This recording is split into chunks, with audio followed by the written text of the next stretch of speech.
Am I live? Let's see. All right, I think I'm live. If everyone's okay, please tell me in the chat if you can hear me correctly. You never know with YouTube, but let's see. Microphone. Let's see. Just waiting for people to get in here.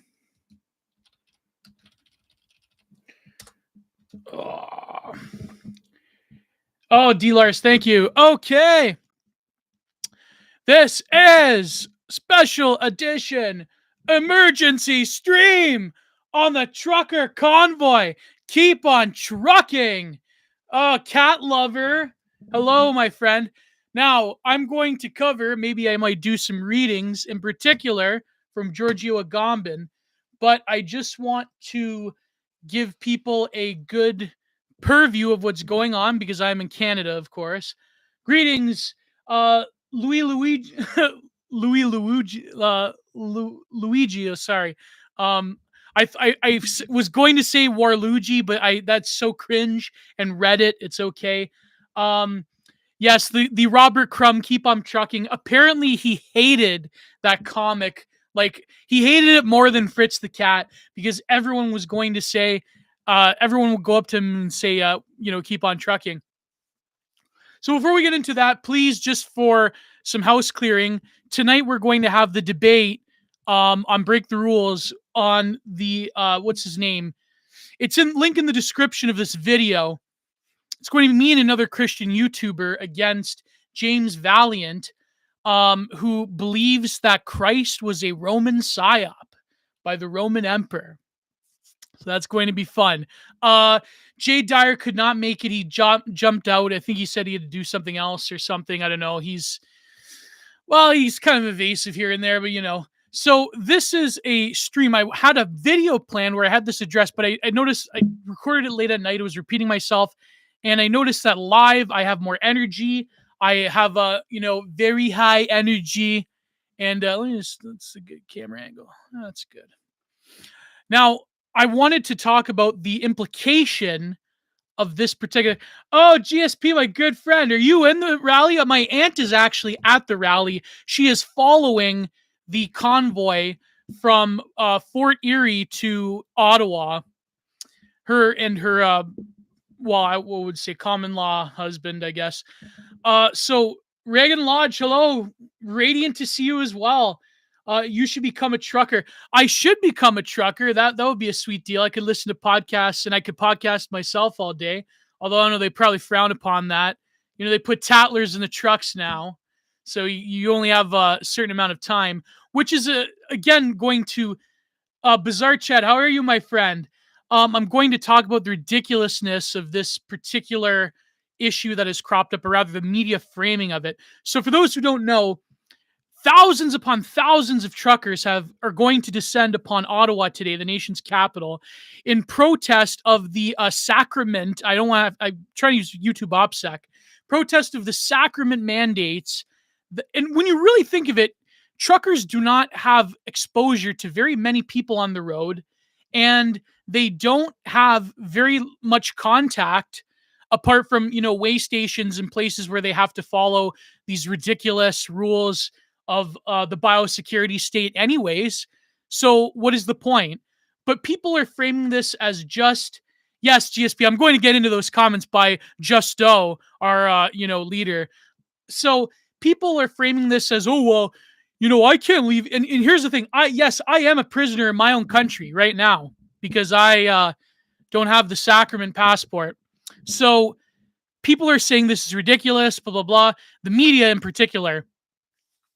But thousands upon thousands of people support this. There are thousands of people who are lining the sides of the highways to support them. Now, people say that, 80% of Canadians are sacramented, therefore they don't support these people. Listen, you can take a medical decision within your own hands, and you can still support the notion that maybe forcing on people isn't right or just, right? because you can, and this is the argument that people have. I have this spicy video where I replied to some like boomer conservative sorry, boomer liberal whose thread blew up where he's like, well, I'm a trucker, I'm gonna put it on all these regulations anyways. So it's just ridiculous. But I want to talk about the nature of this type of protest to begin with. I want to mention a few examples that we have, and also just the laziness of the Canadian liberal media in trying to demonize them. But I'll get into that. That's a bit of a spicier point. Um, so first of all, it's ridiculous because you can still protest injustice wherever it is. But for the past 2 years, I have consciously not framed the issue around freedom, but rather the legitimacy of authority, the legitimacy of ancient versus modern biopolitical power, as opposed to ancient noblesse oblige.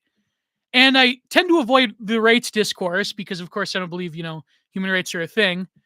But the trucker convoy, at least the people that are representative of them, they have the typical like old school liberal, classic lib, my rights, my freedoms, which is perfectly fine, for normies. Not everyone is going out there and reading, My Legionnaires by Codrianu, or, reading Julius Evola. Not everyone's going to read Ride the Tiger. But I do find it funny how immediately from the start, the demonization of the convoy.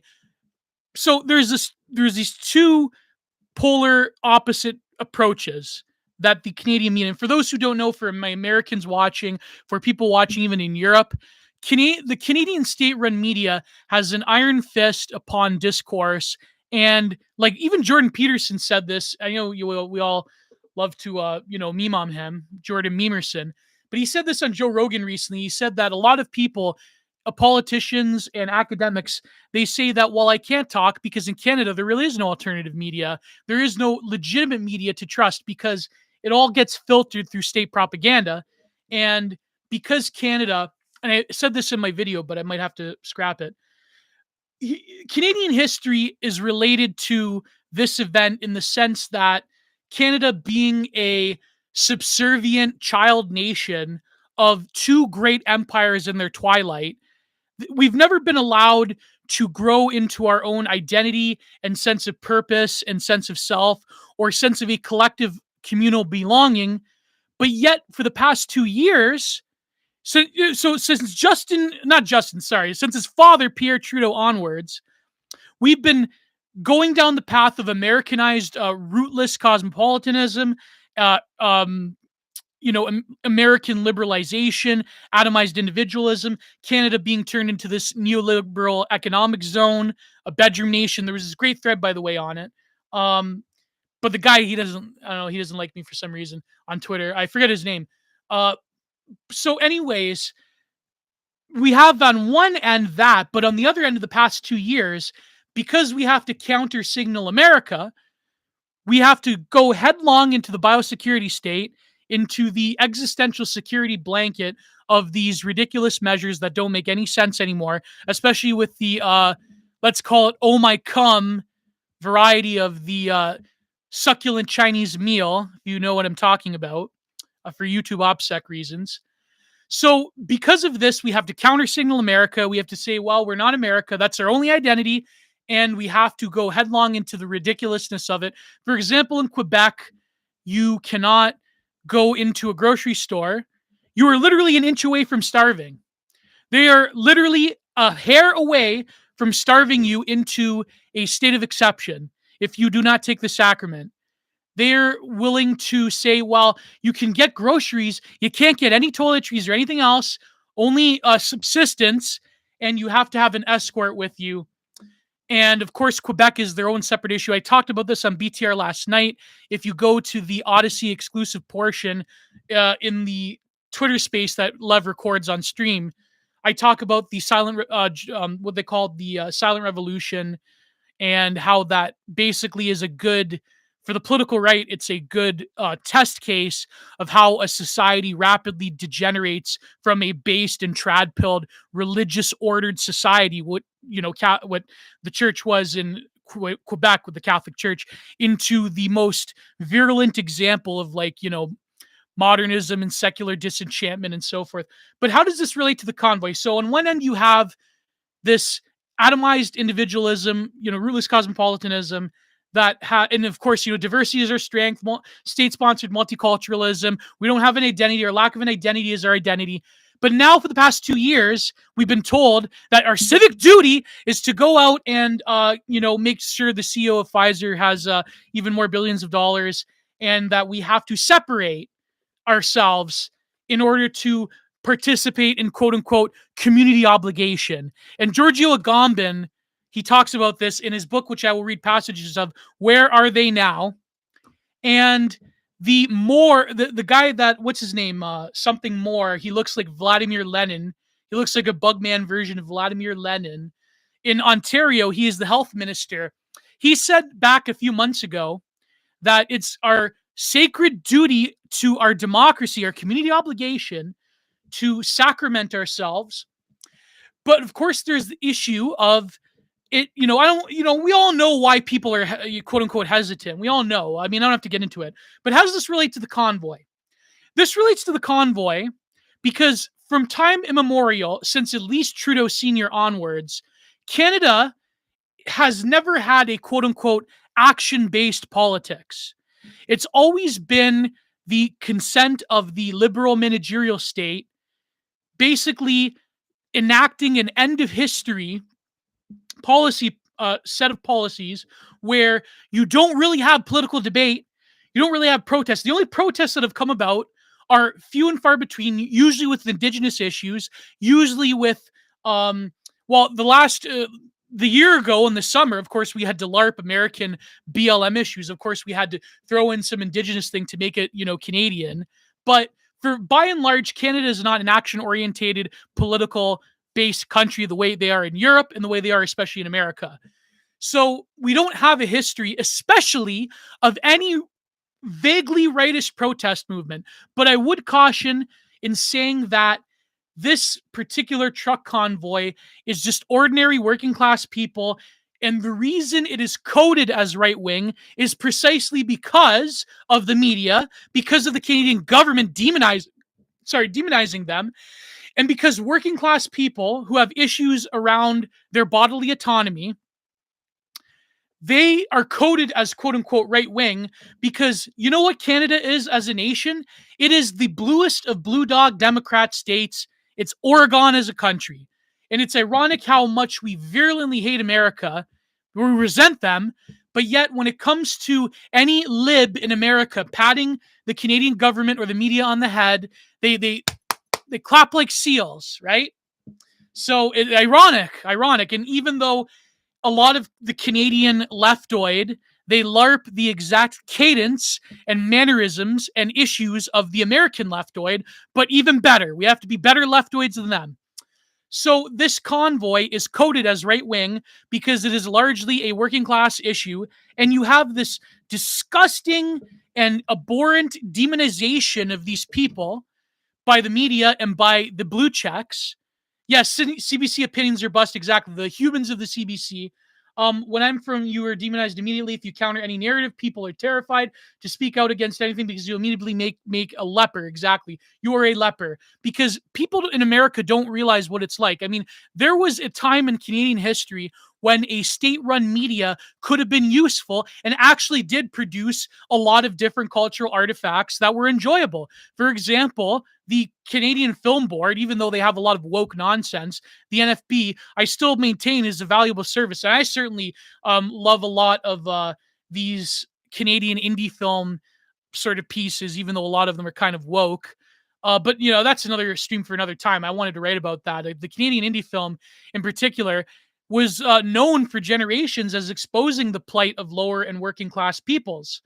So immediately you have this hashtag and this is the stupidity of these libs. They can't come up with anything else in Canada. They're still stuck in 2010s liberalism by calling it the Flu Trucks Clan. Yeah, the Klan. Remember the Al-Qaeda thing? Well, I'm going to get to the Al-Qaeda thing. Here is a more effective tactic of propaganda they could have used, but they squandered it. So you have this stupid, celebrity sassy gifts On one end, you have the demonization of them as evil, right wing Yahtzees and white you know whats, and they're all rednecks.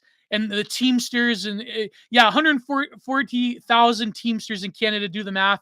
Well, a lot of those people in the protests, or especially here in Ontario, are Sikhs. In fact, one of the biggest donors, by the way, PayPal is trying to freeze the donation link. One of the biggest donors is Jagmeet Singh's brother-in-law, who is himself a Teamster, if I recall.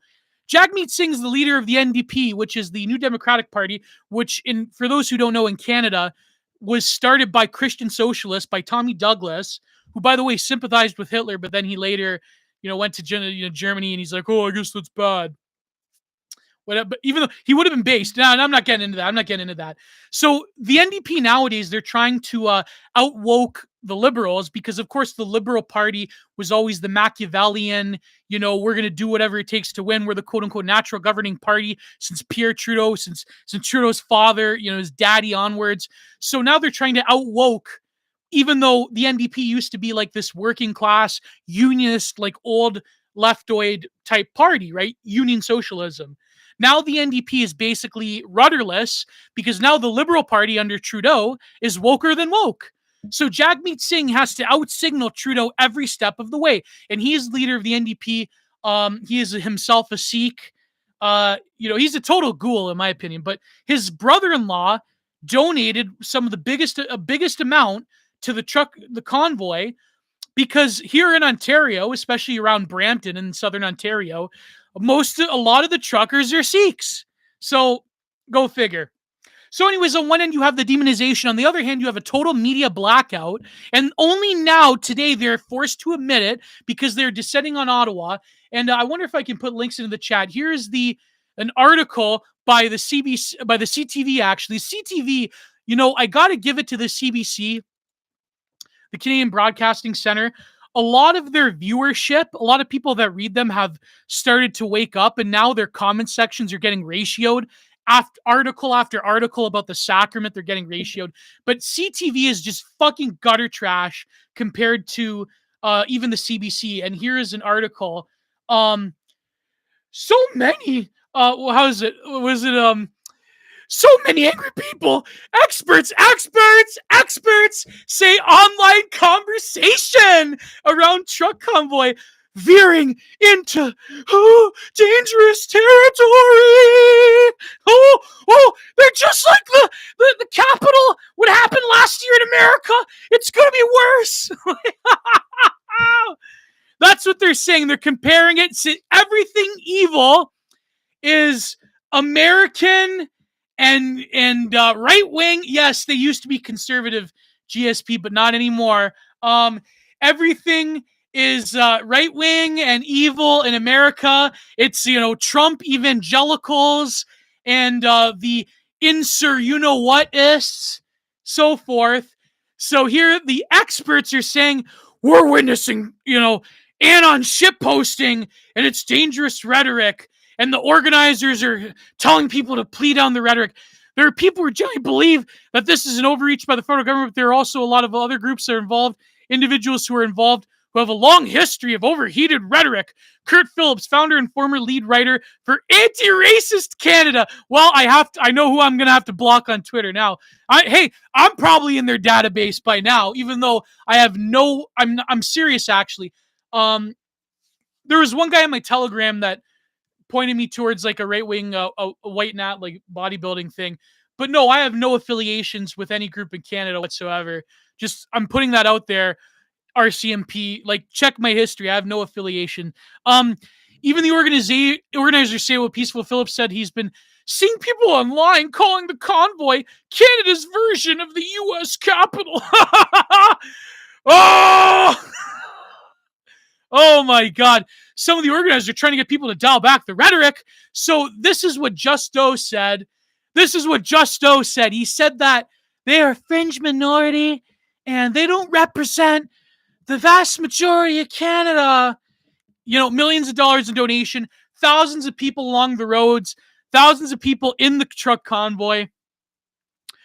Every single poll in the media, including the infamous one from the CTV that they had to take down when they polled people on the one CTV poll that had thousands of votes saying that, would you support mandatory sacraments?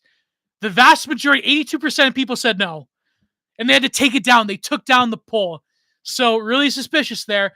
So this whole rhetoric about this is only for the truckers. Listen, the truck convoy is a clear symbolic gesture. I lost track. I'm going to get to the Canadian protest thing.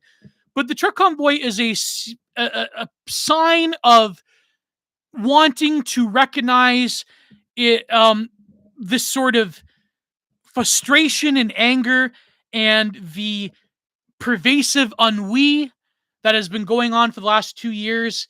And as the actual Chinese imported delicacy lowers itself in terms of severity, as the fact that the sacramented and unsacramented life can receive and give the gift, if you know what I mean.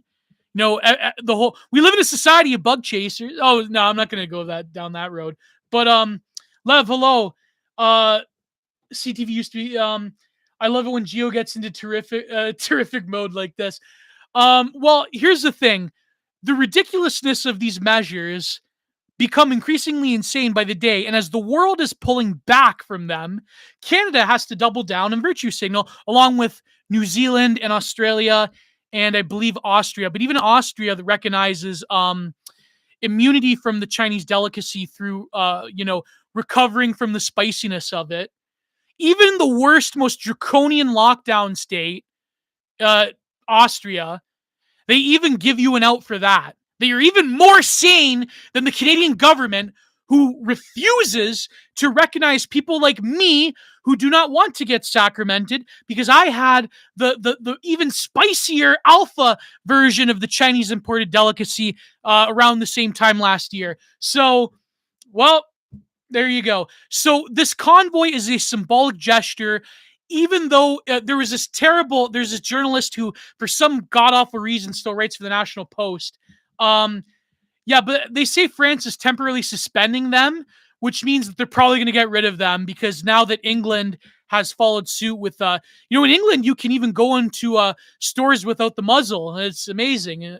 So what happened is, because you have this insane rhetoric that they have to double down on, you have this biosecurity theater kid biosecurity. You have this protest movement, but one that is mechanized, one that is on the road, one that is a tour feeling atmosphere, the way in which, boomer conservatives and just like general, like classic lib people can understand. There is a uniqueness to it in that there is a relationship to speed, freedom, and individualism that truckers have always embodied. You have this trifecta. But here's the thing. This is unique because in Canada, we don't have an action-based politics. The protest movements we have are largely consented to, even more so than in America. They're largely consented to by the regime, and they're largely allowed to go through. What's this loophole in Austria to avoid the sacrament? Well, basically, you have to prove that in the past 6 months, you have a positive recovery from the Chinese imported dish. So they recognize, to an extent, even though it's 6 months only, they recognize a natural tolerance to the spiciness of the succulent Chinese meal. So that is the loophole in Austria. So yeah, it's incredible. So, and of course, people in Canada don't realize that if you go for too long, if you wait a few months, then you too will become an anti-sacrament head because your pass to go into civil society will be null and void. So this is what the truck protest is about. It is not about just merely the mandate for truckers. It is about something more. It is about a sign of action in the face of frustration. Now, throughout the world, you have these sort of mechanized protest movements, and here is where the libs had an opportunity to really hit the nail on the head in terms if you want to demonize these people. There's this great book I love. For those of you who know, I'm a fan of the art critic Thurston Botz-Borstein. He has this book called ISIS, the Islamic State, and Italian Futurism, where he talks about how you have these convoys of trucks. They're constantly moving. They're blitzkrieging across the land. They're fusing modernity with the sacred, with their version of the Islamic sacred. And they could have, the Canadian libs in academia, instead of just saying, well, they're a bunch of rednecks and racists and trailer park trash, they could have been like, oh my God, these people are just like the Islamic State with their convoys. There was this one insane, ridiculous lib back in, I think it was 2019. No, it was 2020, where he said that these truck rallies where they were going, these Trump rallies, sorry, where Trump people were going through with their pickup trucks, that have truck nuts on them and the American flag in the back. He said that the reason that conservatives like zombie movies and the reason we're obsessed with zombies is when you see that one scene in Dawn of the Dead where they have this truck, the two souped up tour buses that they're going through the sea of zombies. He said that Trumpers, they actually love that, and that they think that they're going through these neighborhoods.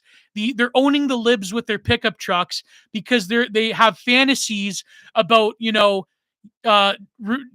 roadblocksing the zombies along the roadway, the protesters. I believe the Black Lives Matter protesters. So this is that was an insane Twitter thread that someone came up with, some journalist blue checkmark. They could have used this. The truck Taliban sounds pretty metal. They could have used this rhetoric.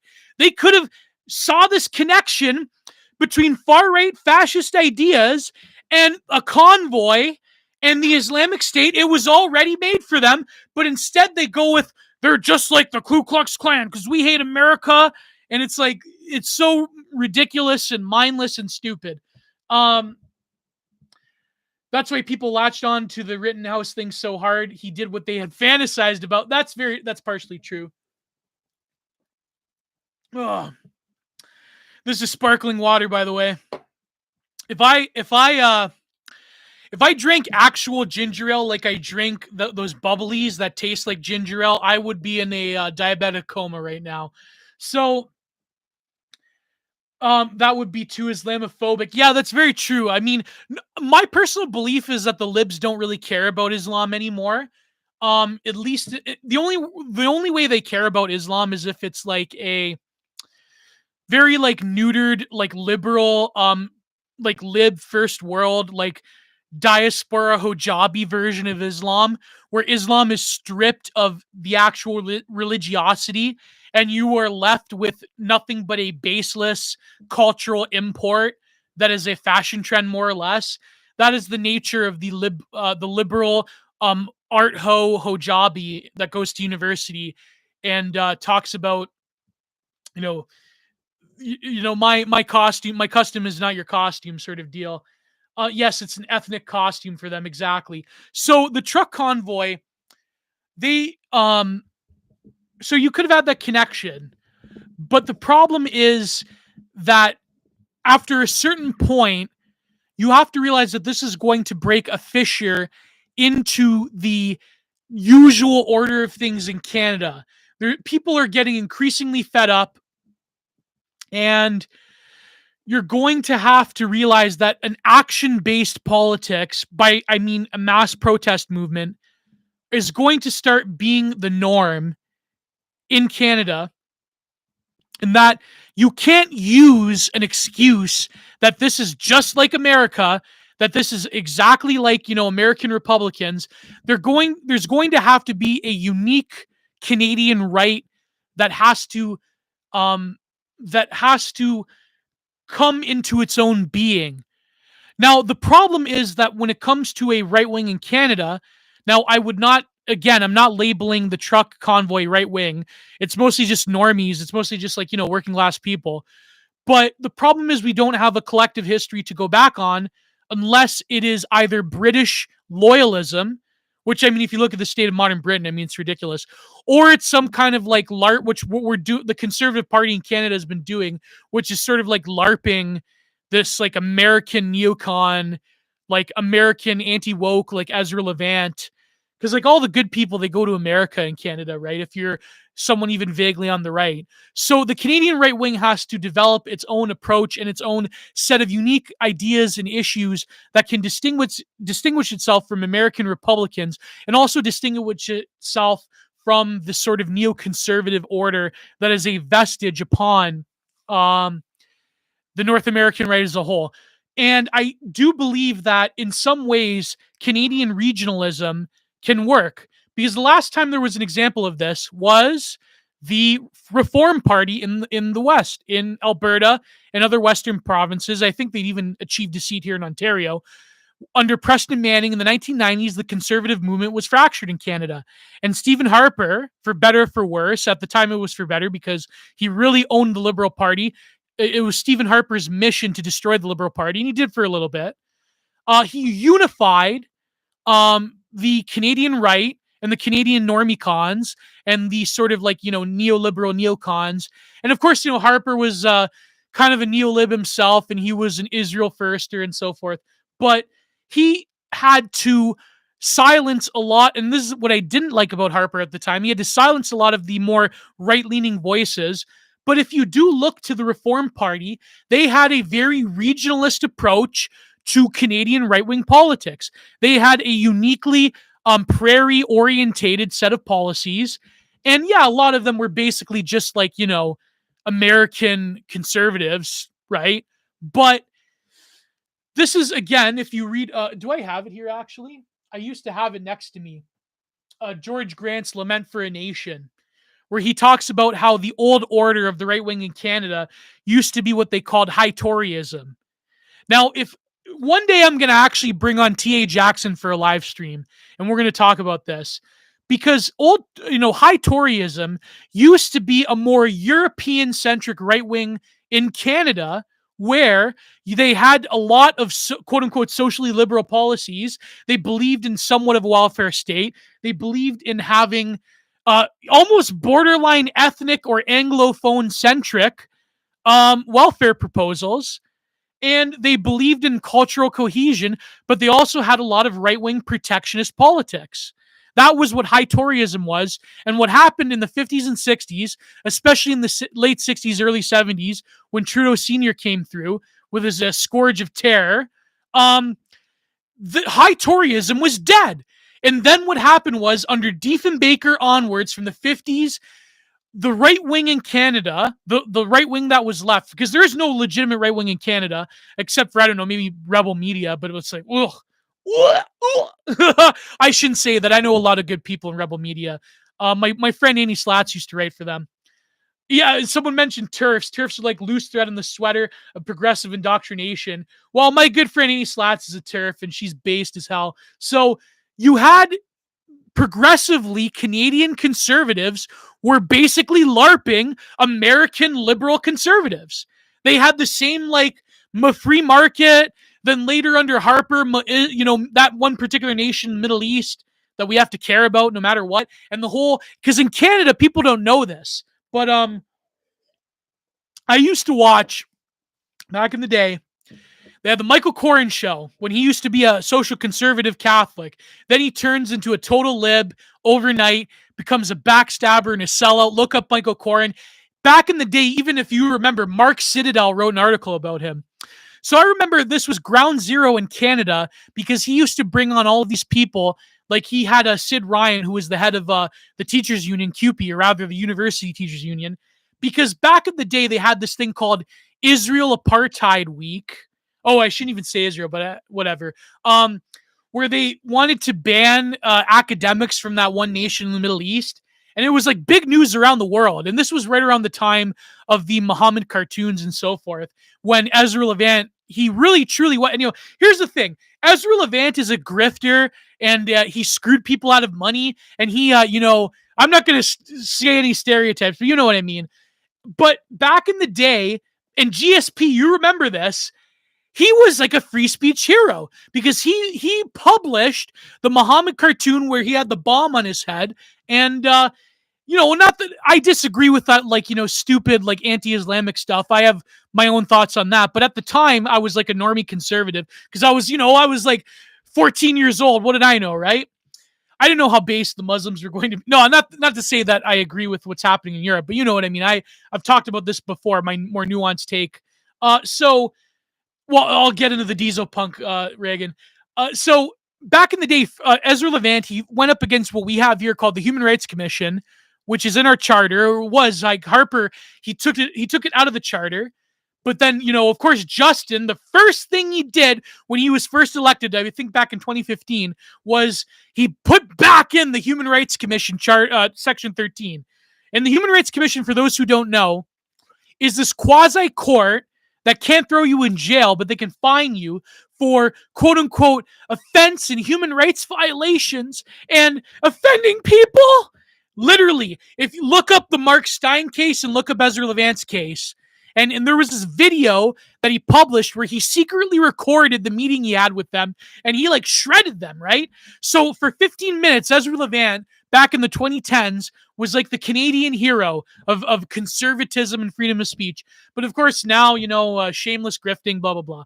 So this is, in a way, an extension of the American culture war, but a lot of American culture war issues actually came from Canada. People don't know this. A lot of American trends in the 2010s came from Canada. Where do you think the emo thing was popularized? Not the Midwestern emo, the original stuff, but in the early 2000s, My Chemical Romance emos, a lot of them came from Toronto. Where do you think pickup artistry came from? Came from Toronto. Where do you think grunge came from in the 90s? A lot of it came from Vancouver. So, but the problem is that in America, of course, you don't care about Canada, which at this point, I don't blame you for not caring about Canada. A lot of these culture war issues came from Canadian shores.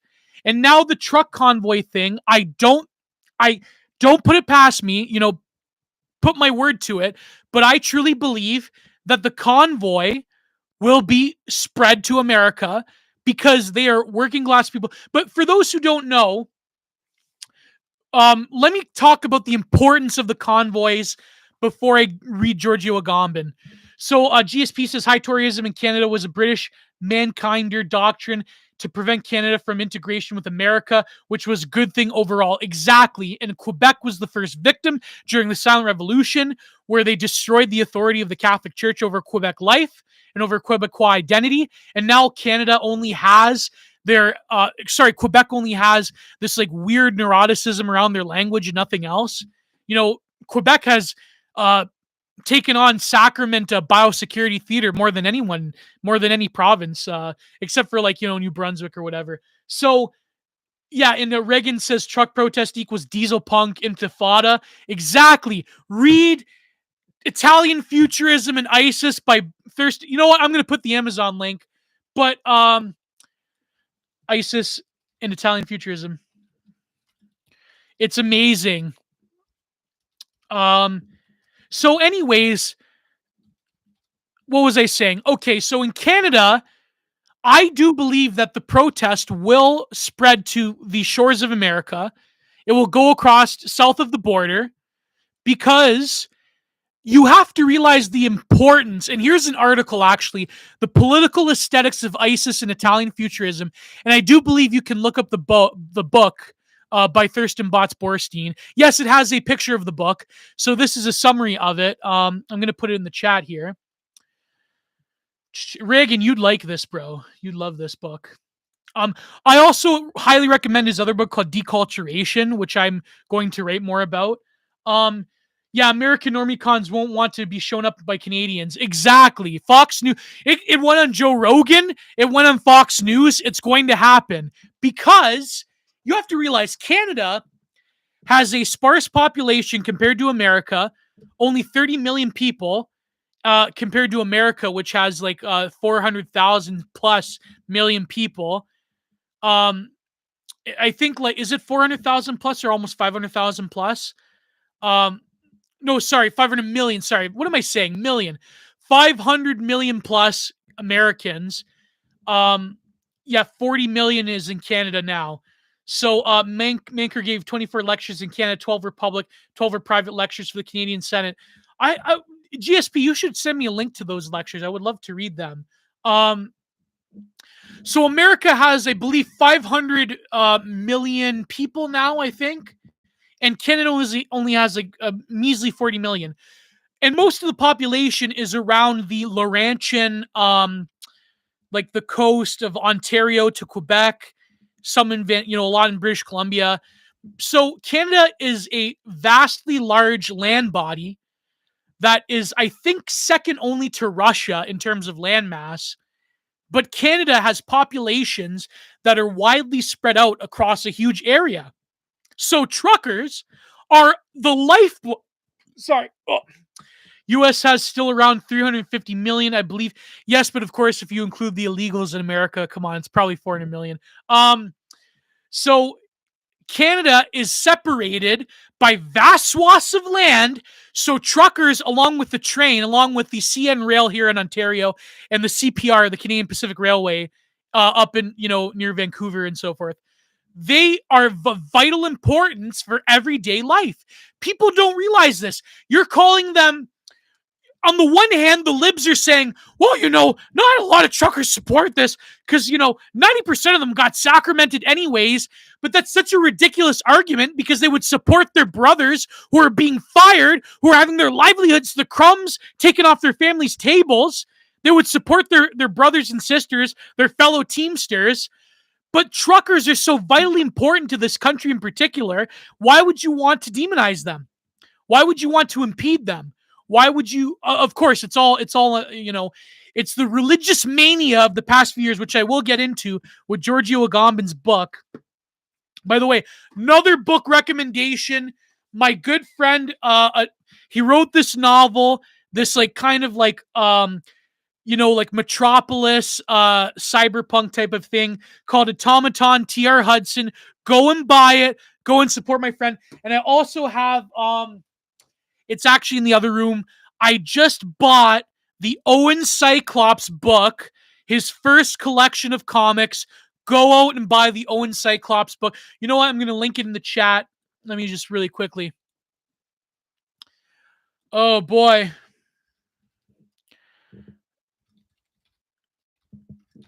I'm trying to talk and like type at the same time.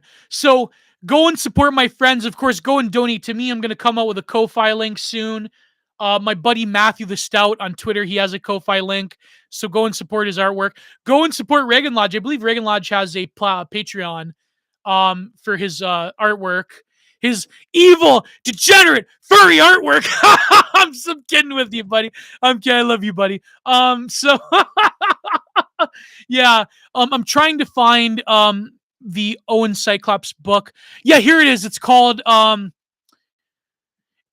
Channel 1, the first collection of comics. So I'm going to he was recently on BTR where he debated a Gnostic. Channel 1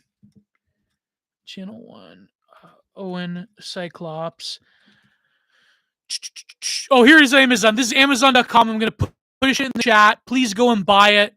I believe Reagan Lodge is doing a comic for, I think it's an affiliation with Jonathan Pajot, which is about the dog idol, the dog saint in Roman Orthodox, Eastern Orthodoxy. I'm facing the furry Orthodox futurism pipeline. So yeah, go and check out Reagan Lodge's stuff. I believe you can link to his Patreon as well. He's doing a comic with the dog saint in Holy Eastern Orthodoxy, and it's got a glowing review by Jonathan Pajot. BTR is going downhill. Well, tonight, hopefully, it's going to be spicy. Yesterday was a pretty good conversation. So, anyways, the truck protest, they are of vital importance to the Canadian economy and to a Canadian way of life, and it just doesn't make any sense. But I wanted to talk a little bit about the nature of protesting in general, especially a highly mobilized and mechanized form of protest.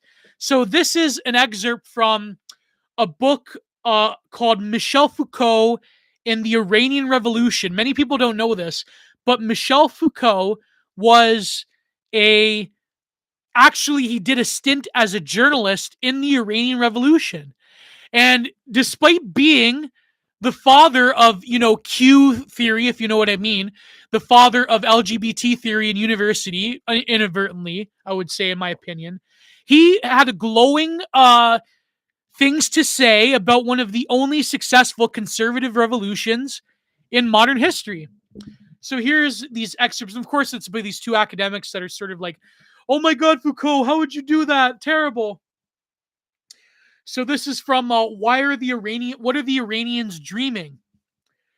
They will never let go of their own will. No more did they in Vietnam. I want to respond. They're even less ready to go than Vietnam because of oil, because of the Middle East. Today they seem ready after Camp David to consider Lebanon to Syria demonstration, therefore to Soviet influence. With the Americans push the Shah towards a new trial of strength, a second Black Friday, the recommendations of class at the university, blah, blah, blah. Then he's talking about constant mobilization. American experts, regime technocrats, or groups from the political opposition, be the National Front or more socialist orientated. Um, During the last few weeks, everyone has agreed with more or less good graces attempts an accelerated internalization of liberalism, an accelerated internal liberalization, or to let it occur. At present, the Spanish model is favored to the political leadership. Is this acceptable to Iran, however? There are now many technical problems. There are questions concerning the date, now or later after more violence. Um, did they shout Not only did they shout death to the Shah, but also Islam, Islam, Khomeini. Khomeini is only a symbol of the totality of one voice of the people. The notion of rapid liberalization without a rupture in the power structures at present predisposes that the movement from below is being integrated into the system, or that is being neutralized.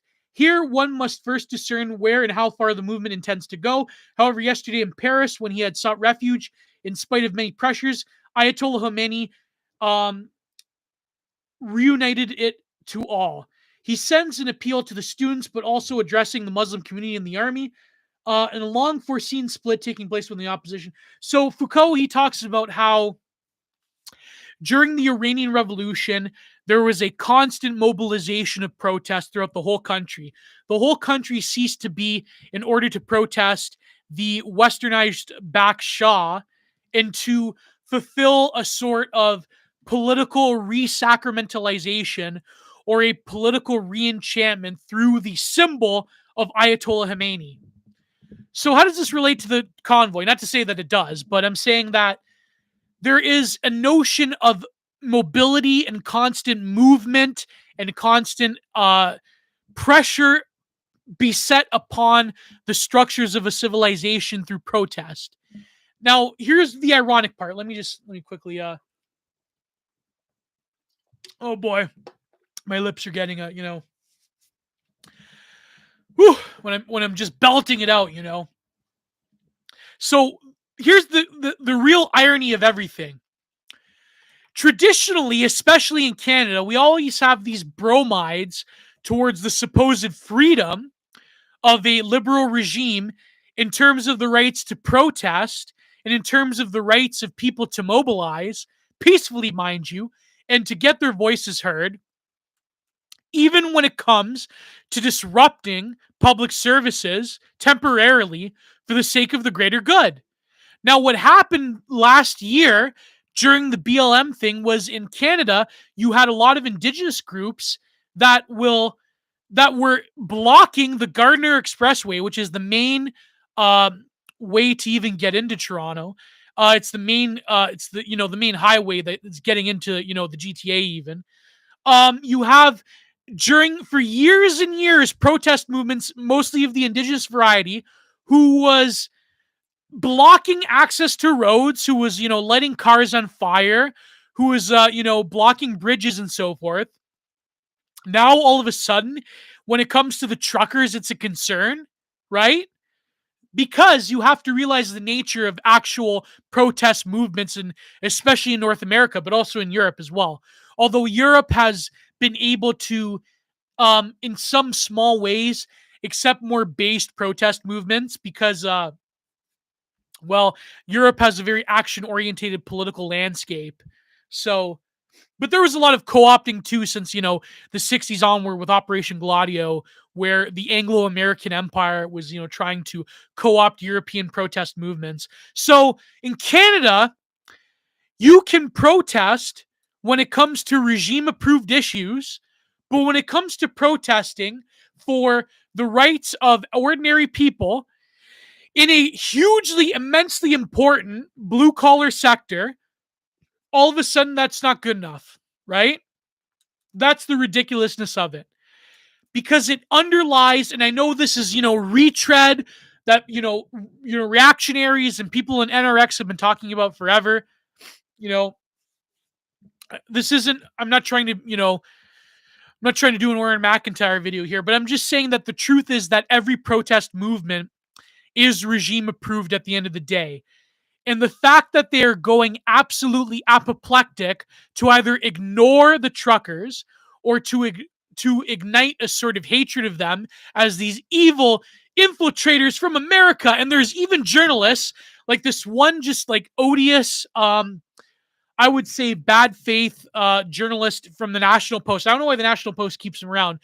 There's this thread on Twitter by Matt Gurney, who, by the way, wants the war between Ukraine and Iran between Ukraine and Russia. He desperately, he has the Ukrainian flag in his bio. He's like, how dare Trudeau not want to send weapons to them?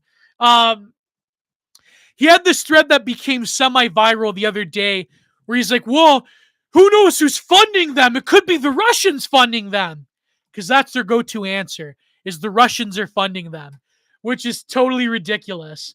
My question remains unanswered. What is your question? Metaphysics. How many books do you have in the house? I don't know. I stopped counting a long time ago. I can't tell you. One day I will go through my whole library, and this is just like what's down here. I have more upstairs. So, yeah. Because it's authentically bottom up in the truckers' case. Exactly. So, but of course they're trying to do their lies and their slander and so forth. And they're trying to say that it's being funded by Russia or it's being funded by the Koch brothers or evil American right-wing groups. Oh boy. Do a bookshelf tour. I would, maybe one day I would do a bookshelf tour. So let me read some choice things that I've been seeing. But before we get into that, let me read a bit from Giorgio Agamben. Where are they now? Let me find a good one.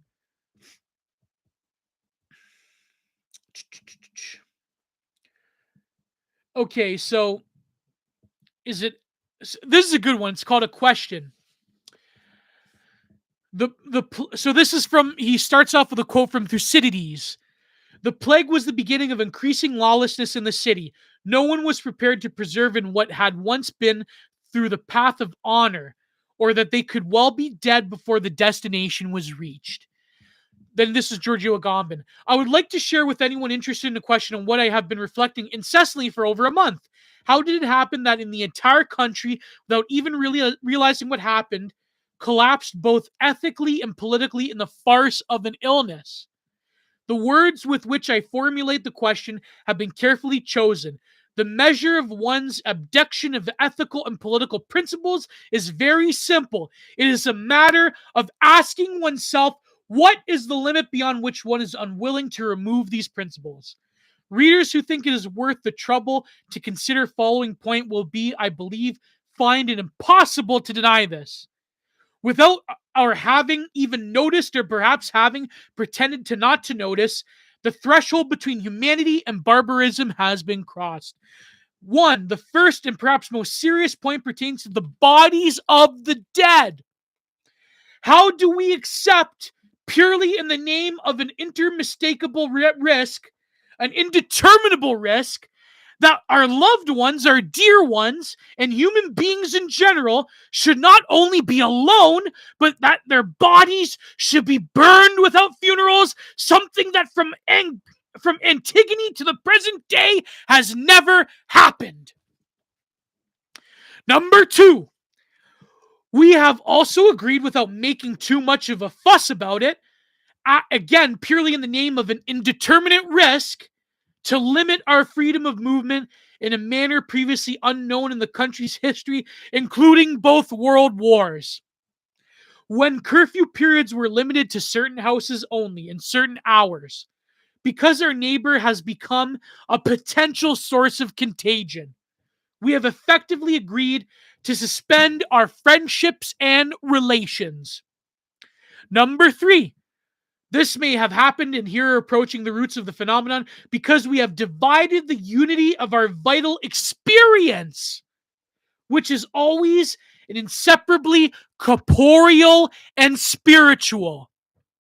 Our collective experiences, like what the truck protest is trying to be, is both within the body of the other and in the body of the spirit, the logos and nomos of a society, coming together in a communal manner. But now this has been suspended from people and into purely biological entity. So society becomes nothing more than one bios, one biological material entity stripped of those cultural and spiritual shelling points of union, right? Because we have to protect bare life above all else. David Cayley has recently reminded us of the responsibility of modern medicine for this scheme, which, although we take for granted, is the greatest of all abstractions. Modern science has achieved this abstraction by way of reanimation. The reanimation devices that can keep a body in a state of pure vegetative life. But if the condition is externalized or extended beyond the spiritual and temporal boundaries that pertain to it, as is presently being attempted, so that it becomes a sort of social behavior principle, we must fall into inescapable contradictions. Doubtless, someone will rush to a response that I am describing is a temporarily limited condition, after which things will go back to how they were before. It is remarkable that anyone could say this in good faith, given that the very authorities that proclaim the emergency keep endlessly reminding us that we will have to go on observing the same directions when this is all over. And the social distancing, as has been euphemistically termed, will be society's new organizing principle. In any case, when we have consented to endure in good or in bad faith, can never be erased. At this point, and since I have remarked upon everybody else's, I should mention the most serious responsibility of those who ought to have protected human dignity. First of all, the church, now a handmaiden of science, the latter having become the true religion of our time. Oh, God. The church has radically disavowed its most essential principles. Look what Pope Francis said. He said, it's your duty to take the sacrament. Is that canon? Is that real? Is that a papal bull? Or is that just a suggestion? Ridiculous. Totally ridiculous. Led by a pope named Francis, it is forgetting that St. Francis embraced the lepers. It is forgetting that one of the work of mercy is visiting the sick. It is forgetting the martyrs' teaching that we must be willing to sacrifice life rather than faith, and that renouncing one's neighbors means renouncing faith. To say to your neighbor, like Justin Trudeau, like Pope Francis, that you should shun your neighbor over bare life is an abomination to the Lord. My God, people, you don't realize the spiritual implications of what's been going on these past 2 years. We are consigning ourselves to the sin of turning away from the face and the breath and the communion of the other in order to protect bare life. Is there bodies littering the streets like it was in the bubonic plague? No, because we've hidden our own mortality. We let people like Fingal Ding scare boomer liberal white women into hysterics because they have no other meaning in their lives but bare life and the perseverance. And by the way, there was this great tweet on Twitter by let me look it up actually. But before, let me finish this blog post. Another group that has failed its duties is the jurists. We have been accused for quite some time to the ill-advised use of emergency decrees through which executive power effectively replaced legislative power. The state of exception because Giorgio Agamben is a Carl Schmitt scholar. In this case, however, all limits have been overstepped. It seems that the words pronounced by Prime Minister and by the bent of the Civil Protection Department have the immediate validity of law. The experts have the immediate validity of law. The Fingeldings, the paid Chi-Com shills like Eric Fingelding on Twitter, they're the experts that dictate public law. There is no debate. There is no jurisprudence. The nomos of society is a biopolitical theater state. A biopolitical theater kid state is the nomos of our civilization. As one would say of the words of the Führer, it is forevermore unclear how the limitations on freedom can be maintained once the temporary validity of the emergency decree expires. With the juridical apparatuses, with a permanent state of exception, it is the jurist's duty to ensure that the rules of the Constitution are respected, but the jurists are silent. No doubt someone will resort to the sacrifice, serious as it is. It has been made in the name of moral principles. This is what they will throw in our faces.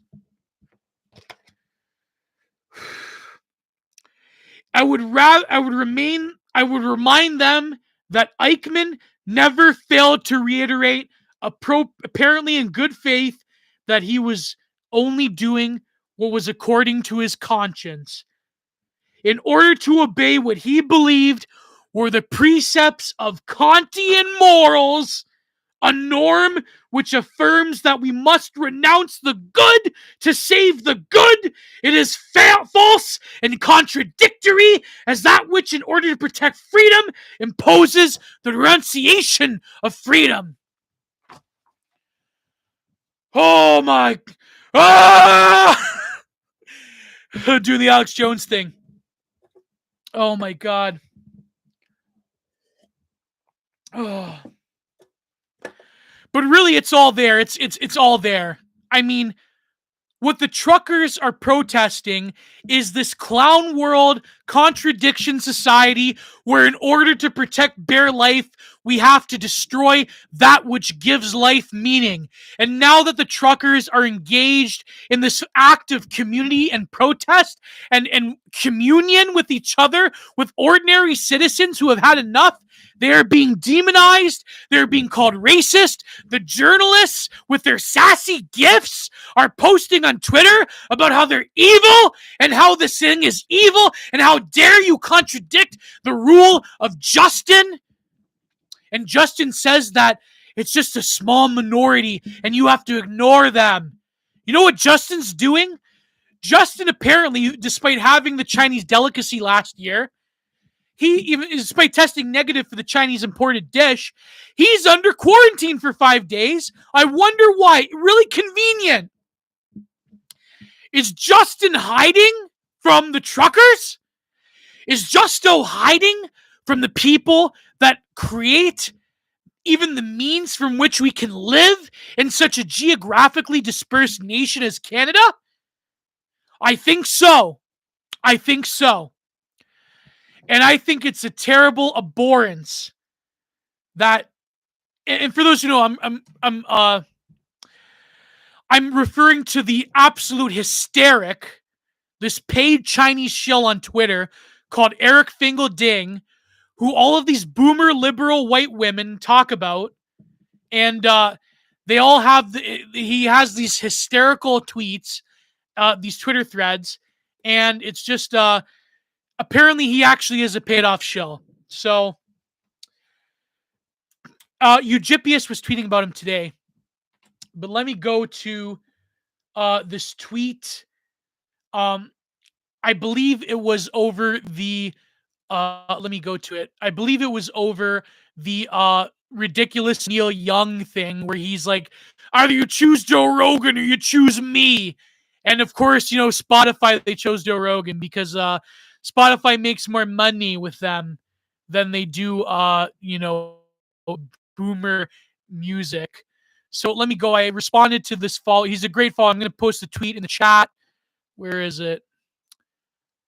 Um Here it is. Here it is.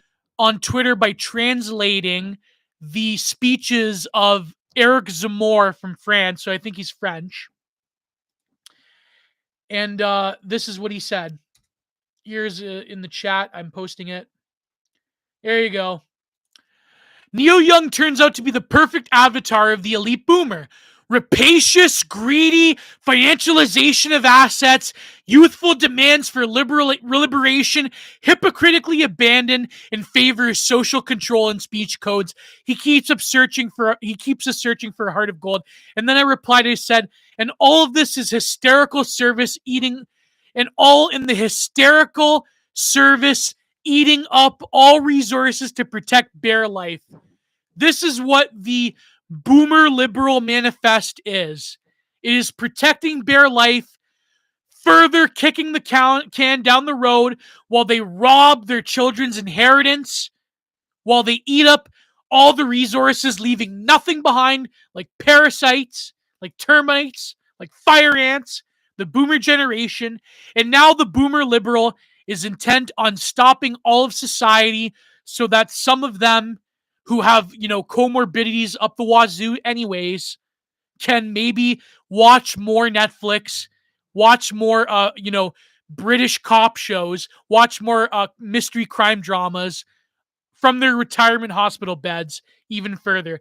And Neil Young is saying, well, Neil Young has always been cringe. He did something in the 70s against by the band Alabama for being racist and Confederate. Oh, yeah, I think you remember that. Boomers have the same value as transnational corporations. Well, who's running those transnational corporations? The boomers, right? To the truckers. Um, oh God. Sorry, I'm being distracted by a tweet I made about wrestling. So, the tweet was deleted. Anyways, I wanted to just give my thoughts quickly about it. I hope everything goes well. And also, for the people saying that this thing is pointless, that Justin isn't going to move an inch, that it's not going to accomplish anything. Well, when has any protest really accomplished anything in the aggregate? Sorry, has accomplished anything in the immediate aggregate without elite support? So all of the sort of heft of the theories that go into why people protest. If you want to go down the Hart and Negri, that book Empire. They have this other book called what's it called? The Multitude of like people, the singularities of people getting together. It's very Deleuzian. All of the theories of protest as a mass ritual, as a social event in order to have a cathartic expression of one's deep concerns. All of that now goes out the window when there is a right-wing version of it that is heavily symbolic, that has a clear and present mechanic and machinic symbol of the trucker, of the teamster, of the long road warrior, beating on down the line, now all of that is null and void because the regime doesn't agree with it. And because it is protesting against the measures that are supposed to protect bare life, even though these measures don't have their basis in the goofy and cooked up and manipulated quote unquote science that they proclaim to love so much. Because what has Justin been saying in that same video that people are memeing on quite heavily? He said that we have to trust the science and the word of experts, and this is dangerous because the experts don't agree with it. The same experts that agreed with last year's religious ritual in the summer when it came to the Black Lives Matter protests. So, I don't have to point out this hypocrisy. And I think I will have to wind this down. Tonight's going to be a very spicy debate in BTR. You can go into the comments section, sorry, the description of the video, and it will be a link to the debate tonight.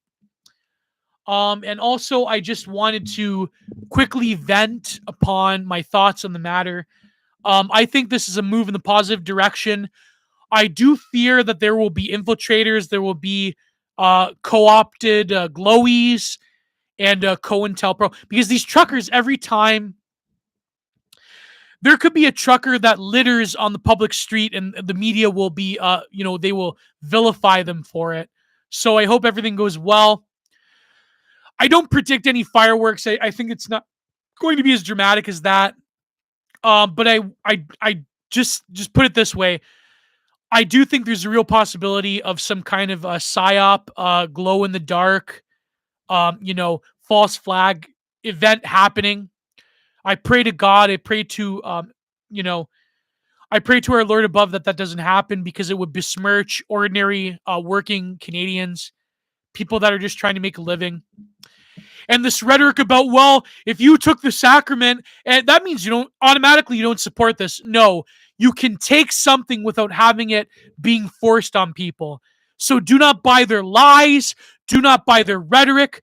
Be careful, Canadians. Exactly. Because in America, all of you Americans, you know what it's like to have, glow in the dark operations against your various protest movements.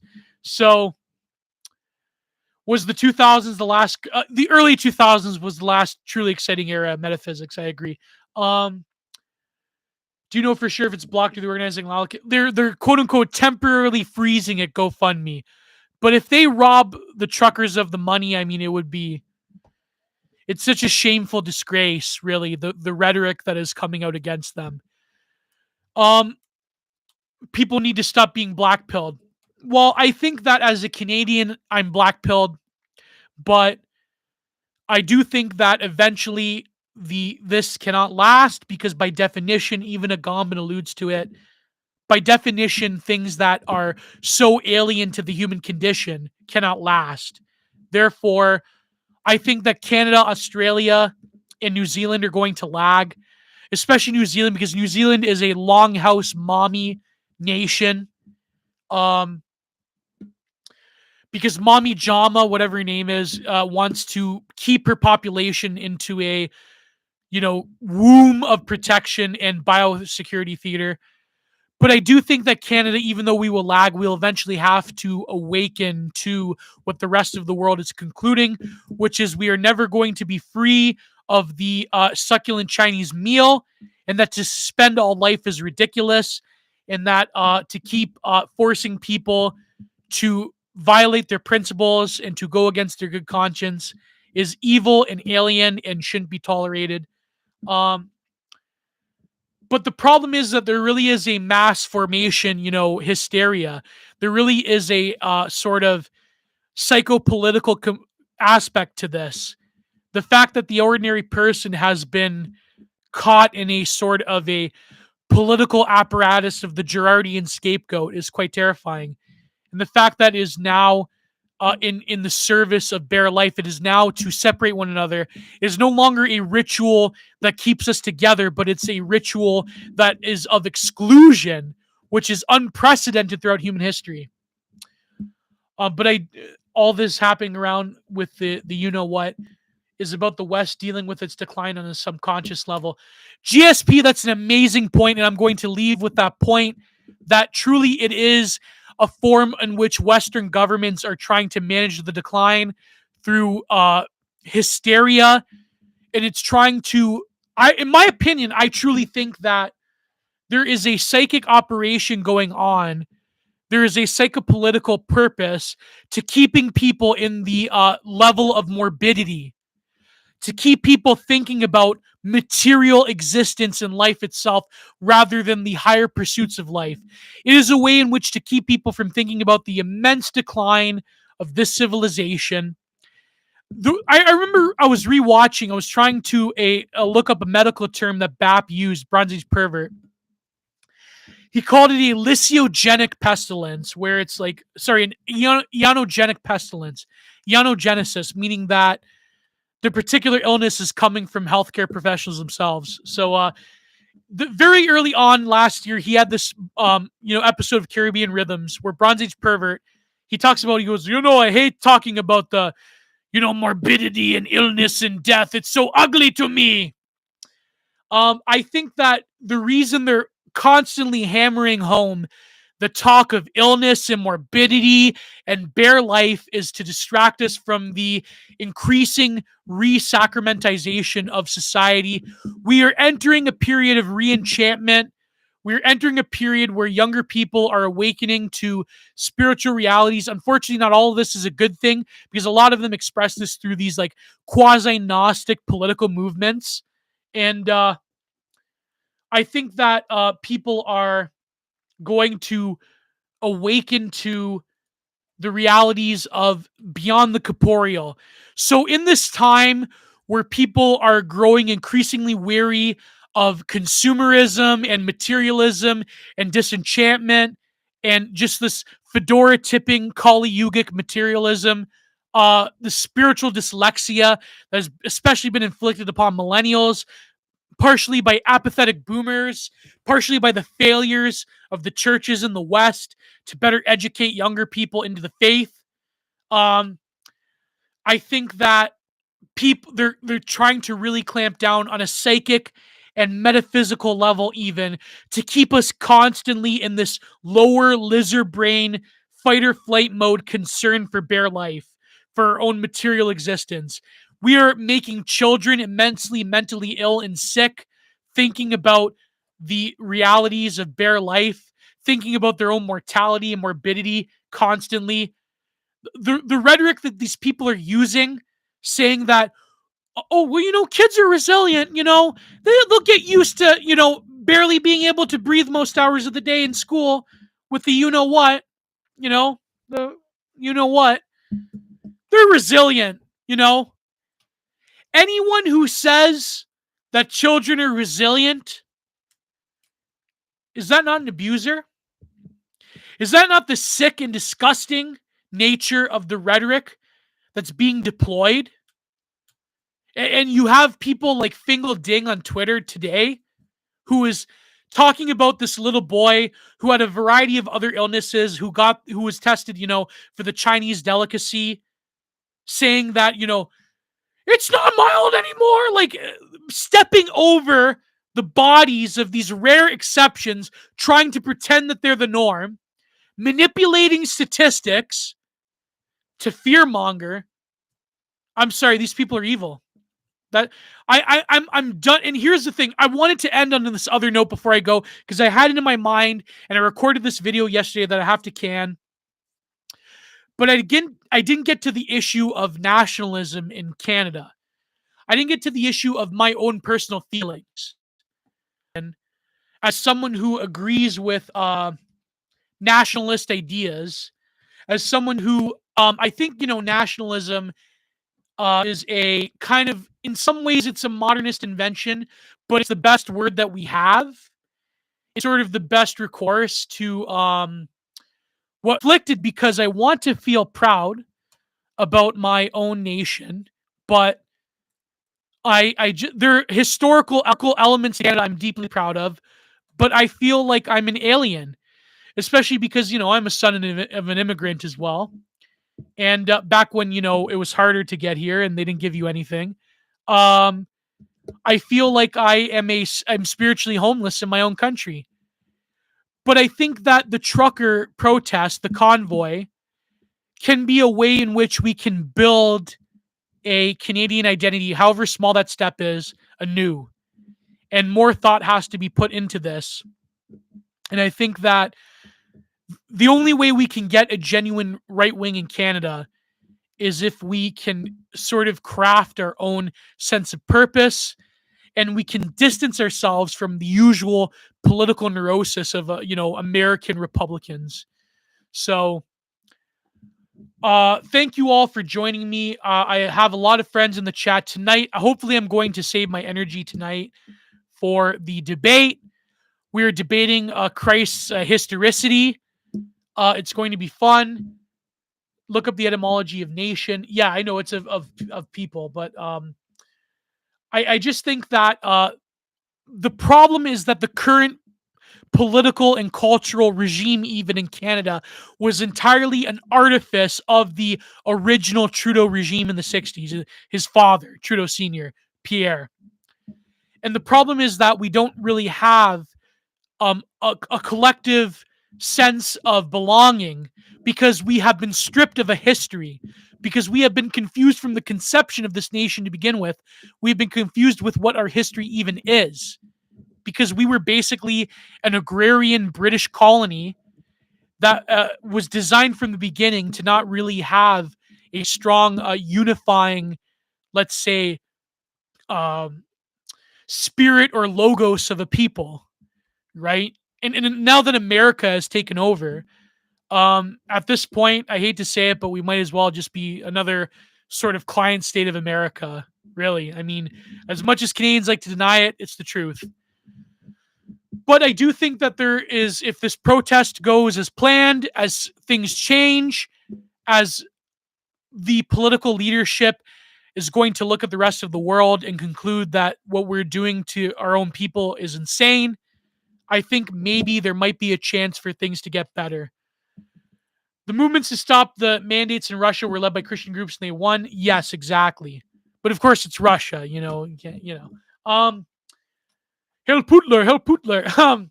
So thank you all for joining me. I just wanted to give my brief thoughts on the matter. Um, and I hope everyone is doing good. I'm going to be following some of the coverage. But unlike America, we really don't have the whole 24-hour news thing. So thank you all, everyone. As I always say, God bless. Goodbye. Too sweet.